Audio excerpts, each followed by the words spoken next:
Sejam todos muito bem-vindos a mais uma nossa imersão de hoje. Para quem está ouvindo, especialmente a galera da ortopedia que já está com a cabeça fervendo para a prova da SBOT, já podem preparar o papel, a caneta e, claro, o raciocínio.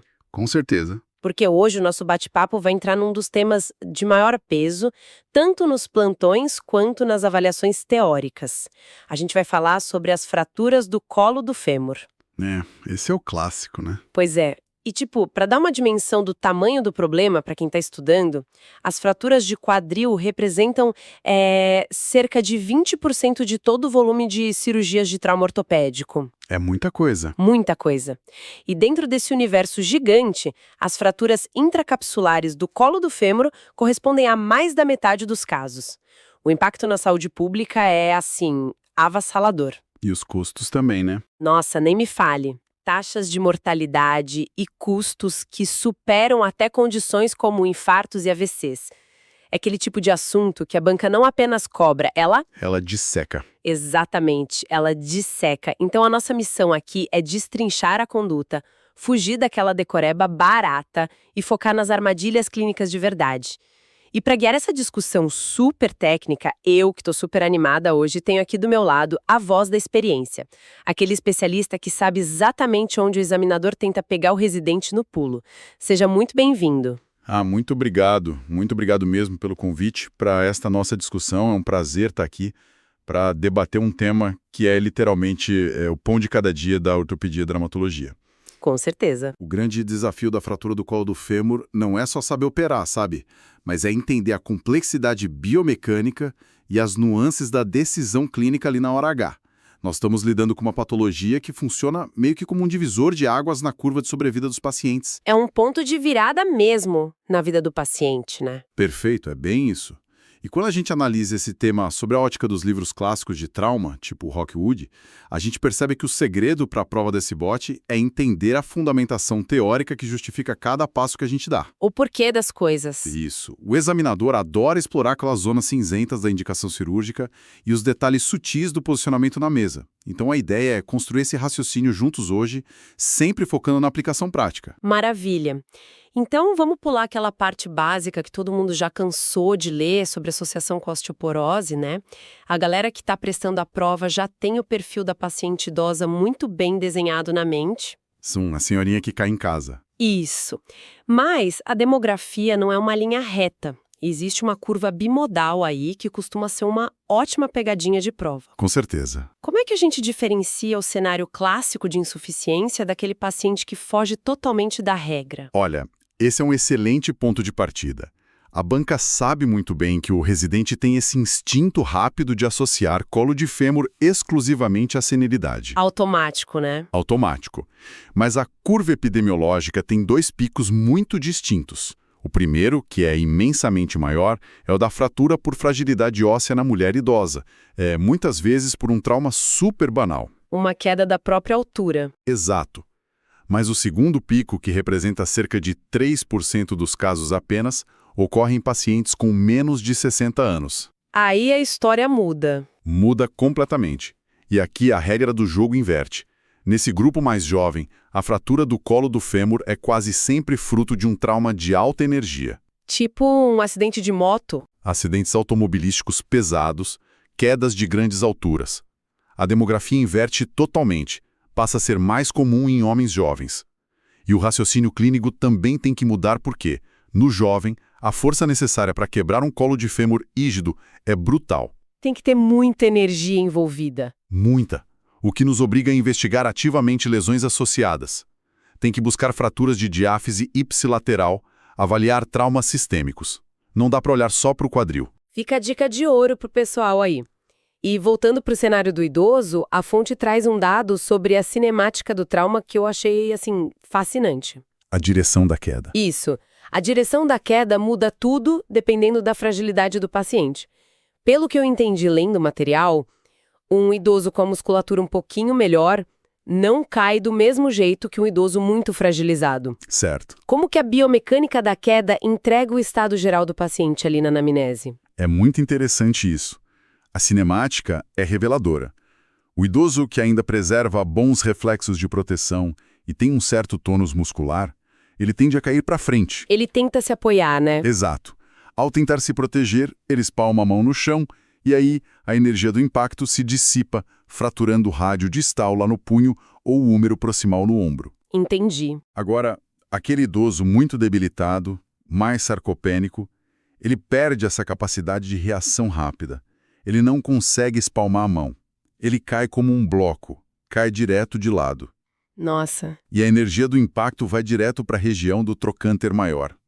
Essa força é transmitida diretamente para o colo do fêmur.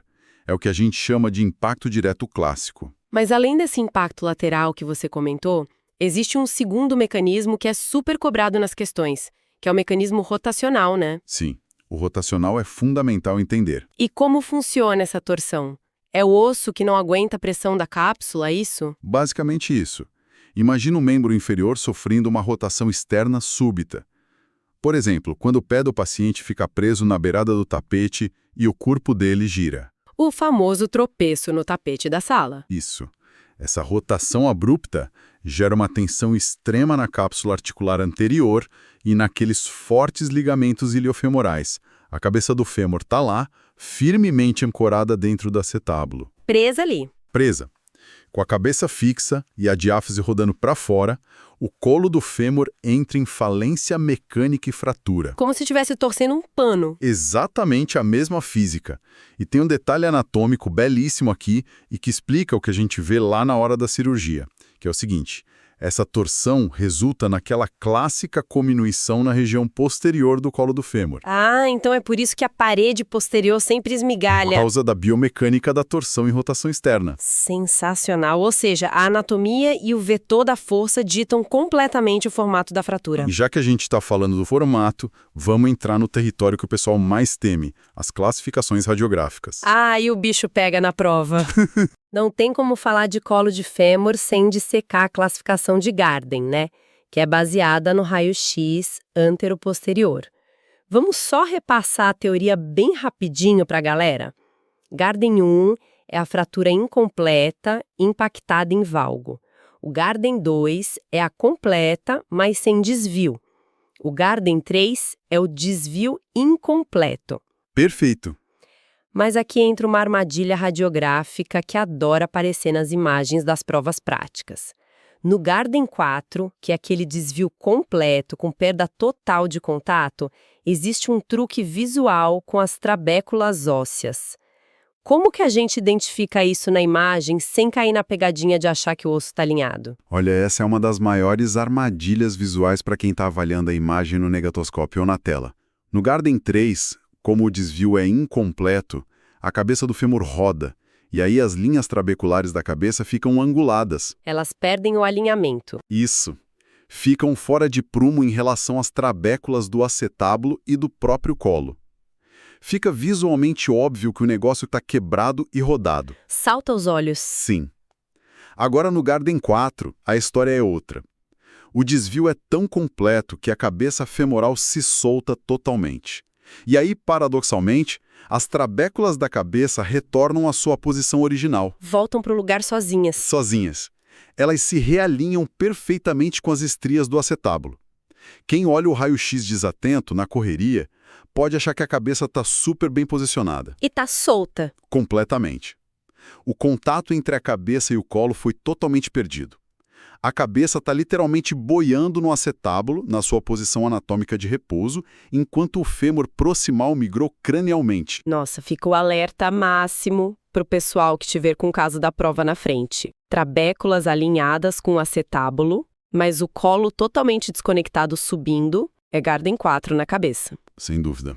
Agora, saindo um pouco da teoria purista e indo para a decisão clínica do dia a dia, a gente sabe que a classificação de Garden tem um calcanhar de Aquiles muito grave nos estudos de concordância.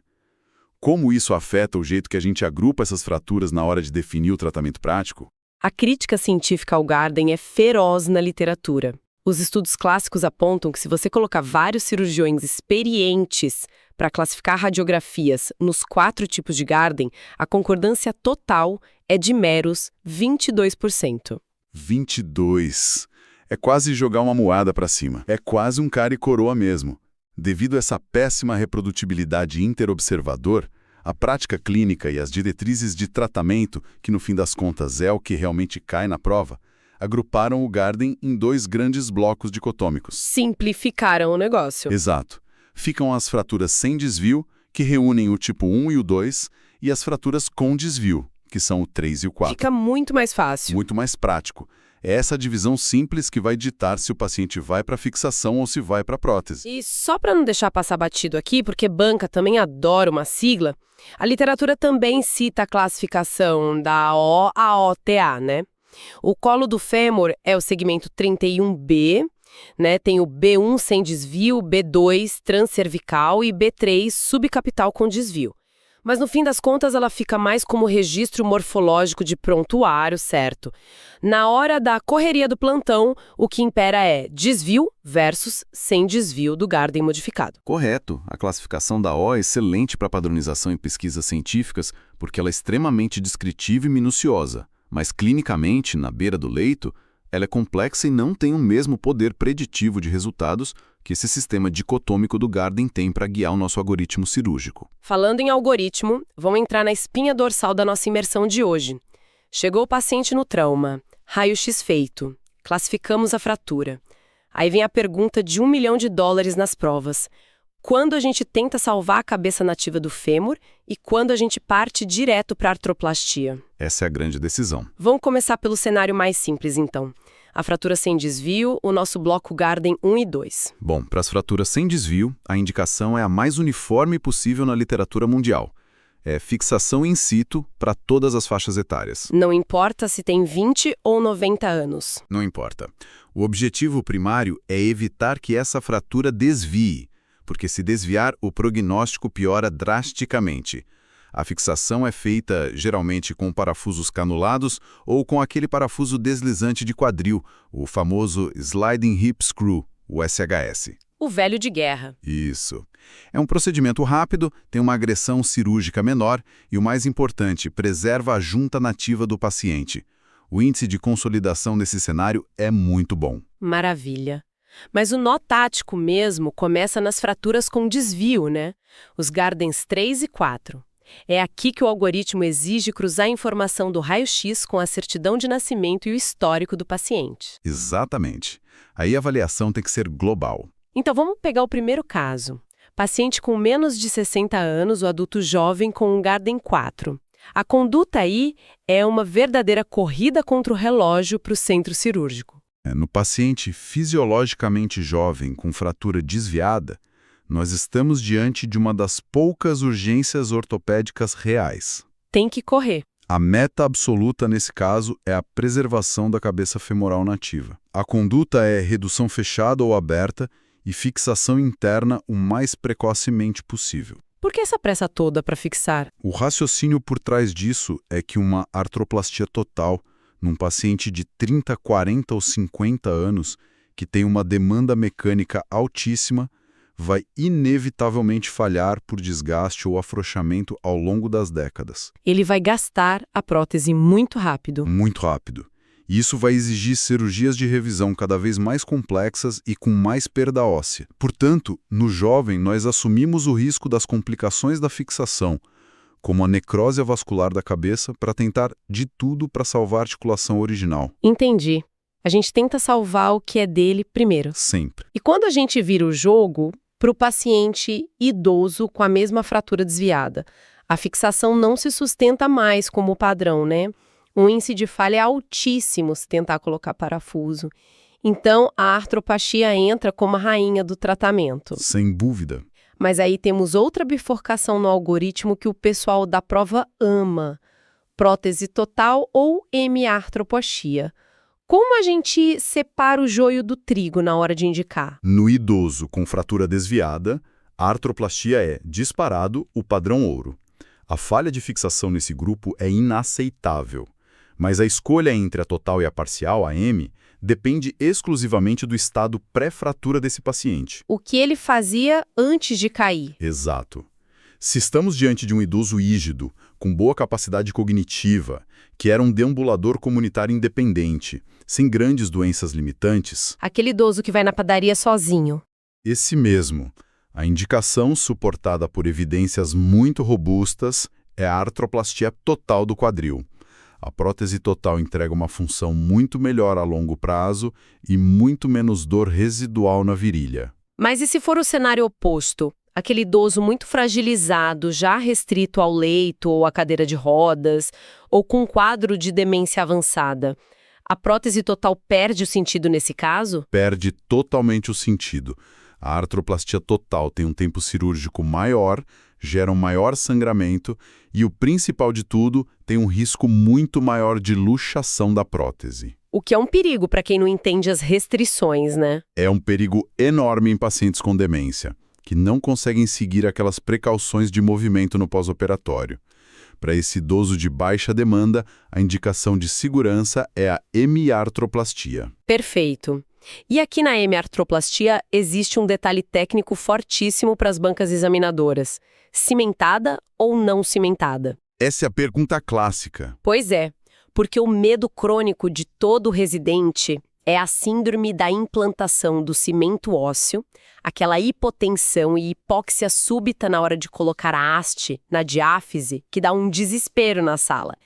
Mas, mesmo com esse risco todo, a literatura ainda crava a haste cimentada como superior. Crava com muita força. A literatura atual e os grandes registros nacionais de artroplastia mostram que a hemiartroplastia cimentada é clinicamente superior. Mesmo com o risco do cimento? Mesmo assim, a pressa do cirurgião em usar hastes não cimentadas para fugir do risco da síndrome do cimento acaba esbarrando num problema mecânico gravíssimo. O osso desse idoso é extremamente osteoporótico, parece uma casca de ovo. É muito frágil. Muito. Então, o índice de fratura periprotética intraoperatória, quando você tenta dar aquele press-fit, encaixando sob pressão uma haste não cimentada, é inaceitavelmente alto. O fêmur racha no meio da cirurgia. Uma complicação terrível. Além disso, hastes não cimentadas têm um maior índice de dor na coxa no pós-operatório e taxas bem maiores de revisão a curto prazo. Ou seja, o barato sai caro. Sai muito caro. O risco da síndrome do cimento é real, sim, mas pode ser mitigado com uma boa técnica anestésica, conversando com o anestesista e fazendo a lavagem cuidadosa do canal. Agora, o risco da fratura periprotética com haste não cimentada é uma certeza estatística muito mais assustadora. Portanto, para a prova e para a vida, hemiartroplastia cimentada é a resposta correta. Excelente! Fechamos o algoritmo com chave de ouro. Agora a gente vai vestir o pijama cirúrgico, lavar as mãos e entrar na sala de cirurgia. Vamos falar daqueles casos de fixação que a gente discutiu, onde a redução da fratura é simplesmente tudo. A redução manda no resultado. O paciente vai para a mesa de tração em decúbito dorsal. A manobra clássica envolve uma tração suave e rotação interna do membro. Mas tem um erro técnico primário que transforma a vida do cirurgião num verdadeiro inferno no centro cirúrgico. O que acontece quando o cara pesa a mão na mesa de tração? A mesa de tração é uma excelente ferramenta, mas ela não perdoa excessos. O erro clássico, e que é muito cobrado em prova oral, é a aplicação de força excessiva na tração longitudinal, combinada com uma rotação interna muito vigorosa. Puxar e rodar com tudo. Isso. Quando o cirurgião faz isso, ele acaba bloqueando os fragmentos da fratura em uma redução em valgo excessivo. E aí é uma posição iatrogênica, dificílima de ser desfeita por manobras fechadas. Fica travado ali. Fica travado. O segredo da redução é a delicadeza. Começa com o mínimo de tração e rotação, checa no intensificador de imagens e aí ajusta aos poucos. Força bruta na mesa de tração quase sempre resulta em perda da redução anatômica. E para saber se o alinhamento no raio-x ali na hora ficou aceitável, o parâmetro de ouro é o índice de alinhamento de Garden, né? Pelo que está descrito no material, a janela de sucesso é bem apertada. É bem estreita. O ângulo formado no AP e no perfil precisa ficar entre 160 e 180 graus. Mas aí entra o grande pesadelo biomecânico de todo ortopedista. A literatura avisa que se a fratura consolidar com redução em varo, a taxa de falha explode para absurdo 55%. É um número assustador. O que acontece mecanicamente com o fêmur quando a redução fica em varo para dar essa falha tão alta? O varo é simplesmente o inimigo número 1 do colo do fêmur. Inimigo número 1. Para entender esse índice de falha de 55%, a gente precisa olhar para a física básica. O fêmur proximal suporta cargas enormes de peso do corpo. Quando você reduz a fratura num valgo leve, você consegue converter as forças de cisalhamento, que são aquelas que querem deslizar a fratura, em forças de compressão através do foco da fratura. E o osso gosta de compressão. O osso adora compressão. Ele consolida muito melhor e mais rápido. Agora, quando a redução fica em varo, você faz exatamente o oposto da física ideal. Você aumenta demais as forças de cisalhamento vertical. Fica escorregando. Exato. E nenhuma montagem mecânica, seja lá com 3 parafusos canulados ou com placa e parafuso deslizante, foi feita para suportar uma carga de cisalhamento excêntrica contínua por muito tempo. O material não aguenta. O implante entra em fadiga, quebra ou solta, e a fixação falha. E além dessa questão mecânica, a literatura demonstra claramente que fugir da redução anatômica, especialmente indo para o lado do varo, aumenta exponencialmente a taxa de necrose vascular da cabeça femoral. Destrói a vascularização. Ou seja, reduzir em varo é praticamente preencher a guia do convênio para a cirurgia de revisão, né? Praticamente isso. Já deixa a revisão agendada. Ficou claríssimo. Bom, saindo agora do centro cirúrgico e indo direto para a enfermaria, o pós-operatório traz desafios sistêmicos muito importantes para a equipe. Imagina o cenário: plantão rolando, paciente idoso no segundo dia de pós-operatório de quadril e do nada ele começa a arrancar o acesso venoso, fica super agitado, agressivo e confuso. Clássico do plantão noturno. Clássico. Diagnóstico clínico evidente de delírio, que é a complicação sistêmica mais comum nesse grupo. Aí o dedo do residente mais novo chega a coçar para pedir logo uma tomografia de crânio. Sempre querem pedir a tomografia. Porque essa conduta reflexa de pedir a TC é uma tremenda armadilha tanto na prova quanto na vida real. É uma armadilha porque a tomografia de crânio rotineira no delírio pós-operatório quase nunca muda a conduta na vasta maioria das vezes. E pior, ela ainda prejudica o paciente. Por que prejudica? Porque o delírio, nesse cenário, é multifatorial.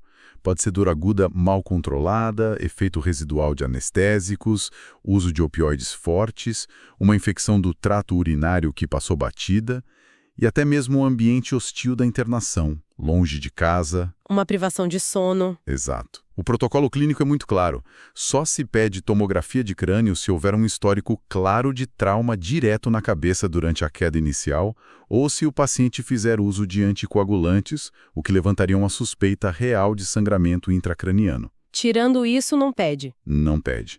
Porque tirar um idoso confuso e agitado do leito, transferir para uma maca desconfortável e levar lá para o subsolo na sala de tomografia só serve para piorar absurdamente o quadro de agitação. É um estresse desnecessário. Muito desnecessário. E atrasa as medidas que realmente funcionam no andar. Fazer um bom controle da dor poupando opioide, hidratar o paciente, retirar sondas desnecessárias que incomodam e iniciar fisioterapia motora o quanto antes para ele sair da cama. Muito bem pontuado. E já que estamos falando dessas medidas sistêmicas da enfermaria, tem a famosa questão do protocolo de transfusão de sangue. Fratura de colo sangra, a cirurgia também tem sua perda. A equipe sempre debate o momento exato de transfundir. O gatilho de transfusão é uma questão figurinha carimbada em prova. Toda prova tem. A literatura hoje apoia uma conduta mais restritiva, correto? Qual é o número mágico de hemoglobina que a galera precisa memorizar de uma vez por todas? O número de segurança para responder na prova e aplicar na prática é 80 gramas por litro, ou seja, 8 gramas por decilitro de hemoglobina. 8? 8. Os grandes ensaios clínicos demonstraram de forma inequívoca que uma estratégia de transfusão restritiva é tão segura quanto a estratégia liberal, e com uma grande vantagem, sem expor o paciente aos riscos de uma sobrecarga volêmica no coração e às reações imunológicas do sangue. A regra, então, é segurar a mão. A regra é transfundir apenas se a hemoglobina cair abaixo de 80. Ponto. A única exceção que permite quebrar esse limite numérico rígido é a clínica do paciente. Ah, sempre a clínica soberana. Sempre. Se o idoso apresenta uma hemoglobina de, digamos, 8,5 que está acima do corte, mas ele está sintomático, ele tem uma taquicardia refratária, uma dor isquêmica no peito, ou sinais francos de falência cardíaca secundária a essa anemia aguda, Aí não tem jeito. meio ou 9. Mas, num paciente assintomático e compensado, o gatilho é estritamente abaixo de 8. Sensacional. E para fechar os dados brutos das complicações que o pessoal precisa anotar, vamos voltar àquele ponto do porquê de termos abandonado fixação nas fraturas com desvio em idosos. No fundo, é tudo uma questão de probabilidade matemática de falha óssea, não é? É pura matemática e estatística. Qual é o tamanho real do estrago em números quando a gente tenta ser herói e fixar um colo de fêmur deslocado no idoso? Os números são contundentes e foram eles que motivaram a mudança do paradigma mundial ao longo dos anos.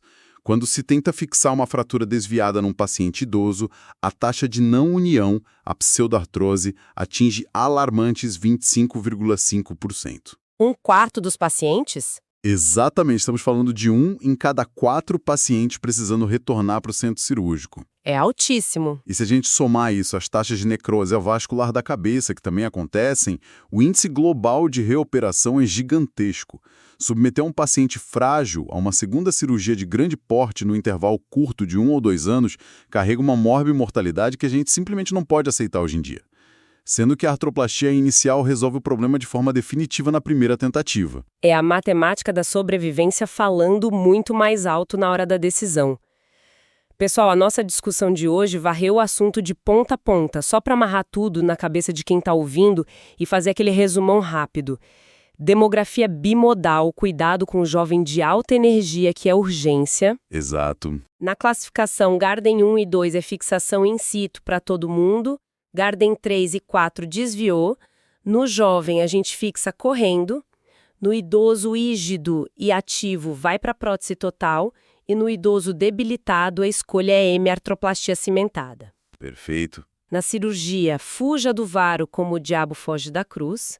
E busque o índice de Garden entre 160 e 180 graus. E no pós-operatório, muita calma com a tomografia no delírio e use um gatilho restritivo de transfusão abaixo de 80 gramas por litro.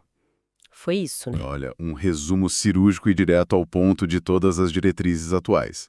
Impecável. Valeu! Mas para fechar a nossa participação, eu queria deixar um pensamento aqui para provocar quem está estudando a literatura mais profunda e pensando no futuro da especialidade. Manda ver. Hoje, a gente trata quase invariavelmente as fraturas sem desvio, os Gardens 1 e 2 que comentamos, com fixação interna. Todo mundo concorda. No entanto, quando acompanhamos os dados a longo prazo desses pacientes, a taxa de reoperação dessas fraturas supostamente benignas tem flertado ali com a marca de 20%. Caramba, é uma taxa considerável para uma fratura simples. Pois é. E por causa disso já existem grandes estudos multicêntricos em andamento desenhados para responder a uma pergunta polêmica. Será que não deveríamos, num futuro próximo, tratar até mesmo essas fraturas sem desvio no idoso diretamente com artroplastia? Pular a fixação de vez? Isso, eliminando de vez o risco dessa reoperação de 20%. Então, o paradigma ortodoxo que a gente estuda hoje e que cai na prova hoje pode se transformar radicalmente na próxima década. A ortopedia não para. Fica aí o peso enorme dessa reflexão para todo mundo lembrar que a medicina não é estática. O padrão ouro de hoje pode muito bem ser a conduta de exceção de amanhã. Continuem super focados nos livros, discutindo sempre os casos complexos nos plantões e se aprimorando cada vez mais. Um grande abraço a toda a galera que nos acompanhou e até a nossa próxima imersão.